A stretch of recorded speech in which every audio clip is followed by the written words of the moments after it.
The story of Green Boots is one of the most well-known accounts of people dying on Mount Everest. Sewang Paljor, the individual thought to be the mastermind behind the moniker, set off on his last voyage in the spring of 1996, oblivious to what was to come, would establish itself as a fundamental element of the Everest mythos. Before he became known to the world as Green Boots, Sewang Paljor was a skilled mountaineer, a man whose life was shaped by the colossal peaks that surrounded his home. The mountains were not just a backdrop to his existence. They were a defining feature of his identity, woven into the fabric of his being in the high-altitude desert of Ladakh. He was born in Sakti, a little hamlet nestled in the Indian Himalayas, on April 10, 1968. Growing up in this starkly beautiful but unforgiving landscape, Paljor developed a natural resilience and a profound respect for the power of nature. His first ventures into mountaineering were a natural extension of his upbringing, perfectly suited to the harsh environment of the high Himalayas. He learned to read the weather, to move with efficiency over treacherous terrain, and to endure the thin, cold air with a quiet strength that would become his hallmark.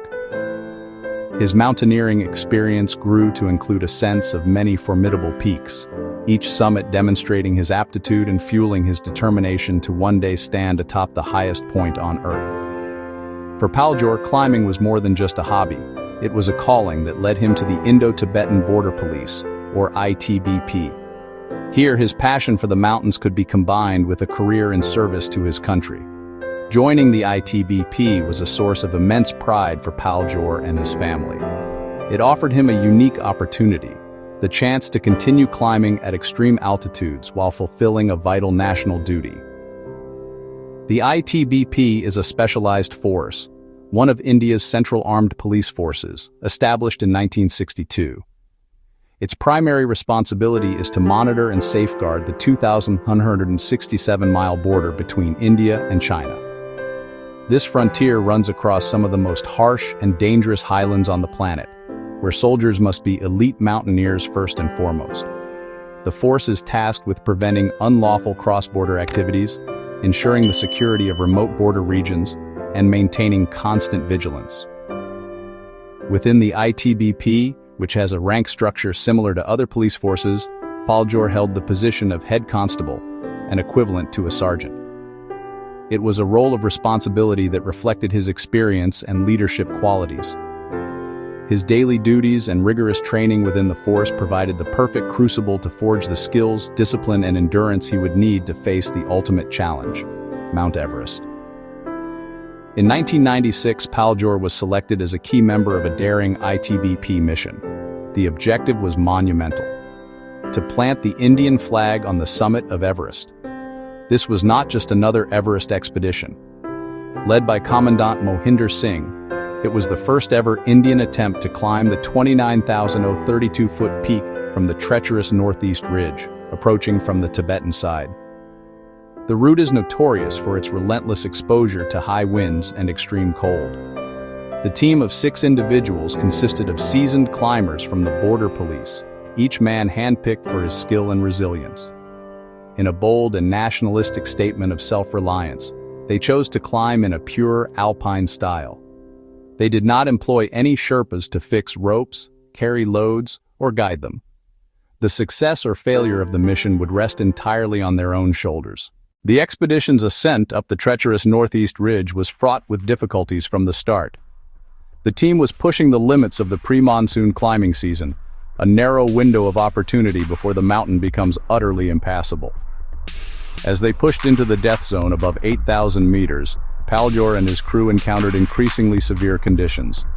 The air, thin and unforgiving, offered only a third of the oxygen available at sea level, slowing their progress and impairing their judgment. Suddenly, the mountain was engulfed by a ferocious, fast-moving blizzard. This was not just a snow squall. It was a full-blown tempest, a common but deadly feature of Everest's unpredictable weather systems, trapping anyone caught in its grasp. Recognizing the extreme danger, the remaining team members made the difficult decision to withdraw. However, driven by what is often called summit fever, Sewang Paljor, Sewang Smanla, and Dorje Morab continued their ascent toward the summit. They reached what they believed to be the summit at around 15:45 Nepal time, dangerously late in the day. In a moment of elation, they radioed their expedition leader Harbhajan Singh to tell him they had made it to the summit, fulfilling their mission. Due to the blinding whiteout conditions, however, evidence indicates that they may have been only 430 feet, 150 meters short of the real summit. Summit verification on Everest is notoriously difficult in poor visibility, and false summits have tragically misled climbers before. Following that final triumphant radio call, the climbers vanished into the storm. From below, their teammates saw a brief flash of headlamps high on the ridge, close to the infamous second step at 28,117 feet. It was the last sign of life. The three mountaineers never made it back to their high camp at 27,231 feet. The storm had claimed them. The last minutes of Paljor's life are still a mystery and a subject of intense debate among the climbing community. Later, a body wearing bright green Koflek boots was found sheltered in a small rock overhang, seemingly frozen in a resting position. In the aftermath of the 1996 disaster, his story became entangled in the larger narrative, and he became the target of conspiracy theories. Due to his striking neon green mountaineering boots, he was given the anonymous moniker Green Boots. Green Boots Cave became the unofficial name for the alcove where he lay, a shallow shelter located at a staggering 27,190 feet, or 8,500 meters. For nearly 2 decades, Green Boots rose to a grim prominence, serving as a somber and unavoidable landmark for climbers on the main northeast ridge path to the summit. His presence was a stark reminder of the mountain's unforgiving nature. A dedicated constable and passionate mountaineer, Tsewang Paljor passed away at the age of 28. His identity lost for years behind a simple, colorful nickname. While the body became widely known as Tsewang Paljor, the real identity of Green Boots is still a subject of intense debate. In the disorienting environment of the death zone, where climbers are clad in similar down suits and oxygen masks, positive identification is notoriously difficult. Over the years, a compelling counter-narrative has emerged, suggesting the man in the cave could be Dorje Morup, Paljor's teammate. This alternative theory is championed by none other than PM Das, the senior deputy leader of the 1996 Indo-Tibetan Border Police expedition. Das has publicly questioned the initial identification of Green Boots as Paljor, basing his assessment on a detailed reconstruction of the day's events. He firmly believes the corpse is not that of Tsewang Paljor, but Dorje Morup. His argument hinges on the reported locations and conditions of the climbers during their final hours. In 1997, seeking to clarify the record, he published an article in the Himalayan journal titled "The Indian Ascent of Komalungma by the North Ridge." In it, he meticulously laid out the timeline based on eyewitness accounts from another team on the mountain that day. Between the first and second steps, Das describes how a Japanese climbing team from Fukuoka came upon Morup. He was exhibiting clear signs of severe frostbite and was struggling with his gear, a grim indicator of his deteriorating state. The Japanese climbers, focused on their own ascent in the treacherous conditions, helped him with the rope transition and then kept going up, leaving Morup behind.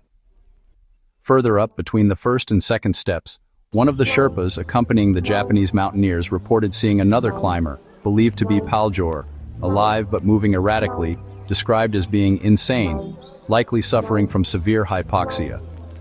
The body of the third teammate, Tsewang Smanla, was later seen much higher up, above the treacherous second step, suggesting he had pushed on the furthest before succumbing.